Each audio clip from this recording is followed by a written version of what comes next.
நிகழ்தகவு. கால்வாய் ஓரத்தில் கரை ஒதுங்கிய இளைஞரின் சடலத்தை மீட்டு விசாரணையில் இறங்கிய போலீஸ். உயிரிழந்தவரின் மனைவி மீதும் தந்தை மீதும் சந்தேகம். போஸ்ட்மார்ட்டம் ரிப்போர்ட்டில் வெளியான அதிர்ச்சி தகவல். வீட்டில் இருந்து தப்பித்து ஓடிய கும்பலை சுற்றி வளைத்து பிடித்த போலீஸ். விசாரணையின் இறுதியில் காத்திருந்த மெகா ட்விஸ்ட். இளைஞரை கொன்று கால்வாயில் வீசியது யார்? பின்னணி என்ன?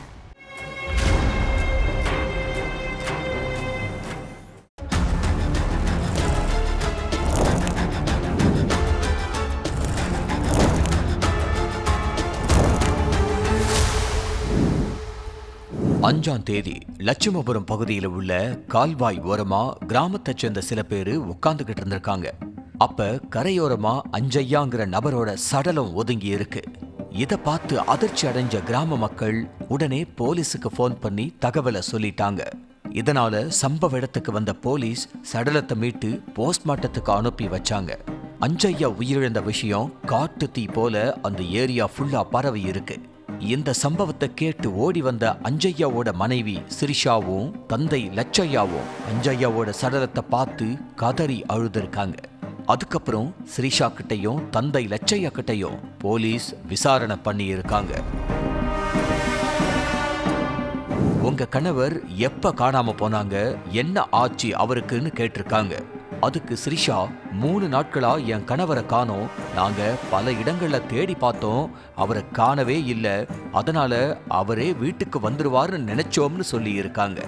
அது மட்டும் இல்லாம என் கணவன் சரியான குடிகாரன், குடிச்சிட்டு வந்து இங்க விழுந்து உயிரிழந்திருப்பான்னு சொல்லி இருக்காங்க சிரிஷா.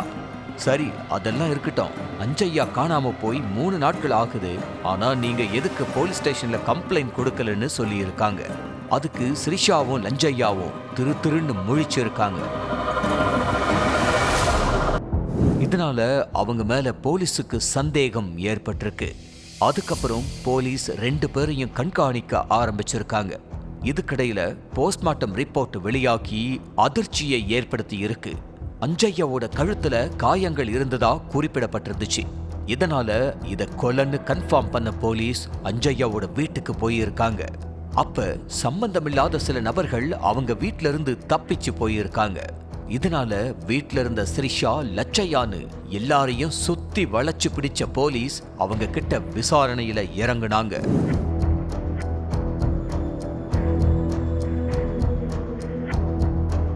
கரீம் நகர்ல உள்ள லட்சுமிபுரம் கிராமத்தைச் சேர்ந்த காடே அஞ்சையாவுக்கு 15 வருஷத்துக்கு முன்னாடி சிரிஷாங்கிற பொண்ணோட கல்யாணம் ஆகி இருக்கு.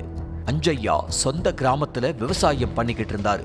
அப்புறம் குடும்ப கஷ்டத்துக்காக அவர் துபாய்க்கு போயிட்டு வேலை பார்த்து சமீபத்துல சொந்த ஊருக்கு திரும்பி இருக்காரு. சொந்த ஊர் திரும்பினதிலிருந்தே சிரிஷாவோட நடவடிக்கையிலையும் லட்சையாவோட நடவடிக்கையிலையும் மாற்றம் தெரிஞ்சிருக்கு. 2 பேரையும் கண்காணிக்க ஆரம்பிச்சிருக்காரு அஞ்சையா. கொஞ்ச நாளைக்கு முன்னாடி வேலை விஷயமா வெளியில போயிட்டு வீட்டுக்கு திரும்பி இருக்காரு அஞ்சையா. அப்ப சிரிஷாவும் லட்சையாவும் அறைக்குள்ள ஏடா கூடமா இருந்திருக்காங்க.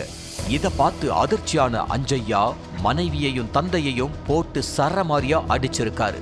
2 பேர் புத்தியும் ஏன் இப்படி மாறிச்சு? இந்த விஷயம் ஊர் மக்களுக்கு தெரிஞ்சா நம்ம குடும்பத்துக்கே கேவலம். அதனால இத்தோட இந்த பழக்கத்தை கைவிட்டுருங்க, இல்லைன்னா 2 பேரையும் உயிரோடையே விட்டு வைக்க மாட்டேன்னு மிரட்டி இருக்காரு. ஆனா 2 பேரும் திருந்துற மாதிரி தெரியல. இதனால நொந்து போன அஞ்சையா இந்த விஷயத்தை பத்தி தன்னோட நண்பர்கள் கிட்டையும் சொந்தக்காரங்க கிட்டையும் சொல்லி புலம்பி இருக்காரு.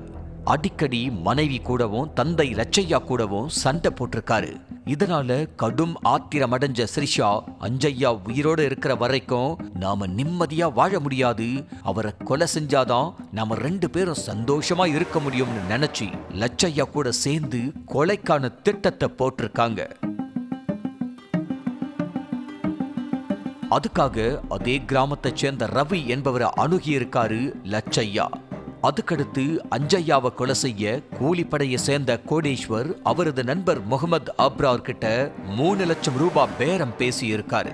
அது மட்டும் இல்லாம 2 பேருக்கும் முன் தொகையா 1,25,000 ரூபாயை கொடுத்திருக்காரு லட்சையா. அதுக்கப்புறம் அஞ்சையா கிட்ட நட்பா பழக ஆரம்பிச்ச கோடேஸ்வரும் அப்ராரும் அவரை அதே கிராமத்துல உள்ள கால்வாய்க்கு மது குடிக்க கூட்டிட்டு போயிருக்காங்க. அப்ப அஞ்சையாவுக்கு போதை உச்சத்துல ஏறி இருக்கு.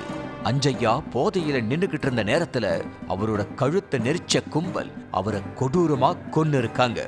சடலத்தை அங்க உள்ள கால்வாயில தூக்கி வீசிட்டு 2 பேரும் தப்பிச்சு போயிட்டாங்க.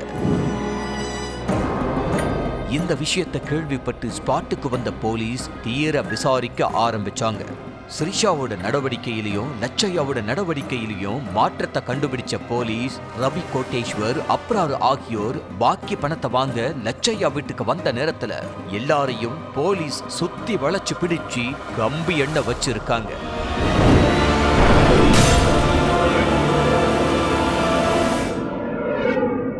நிகழ்தகவு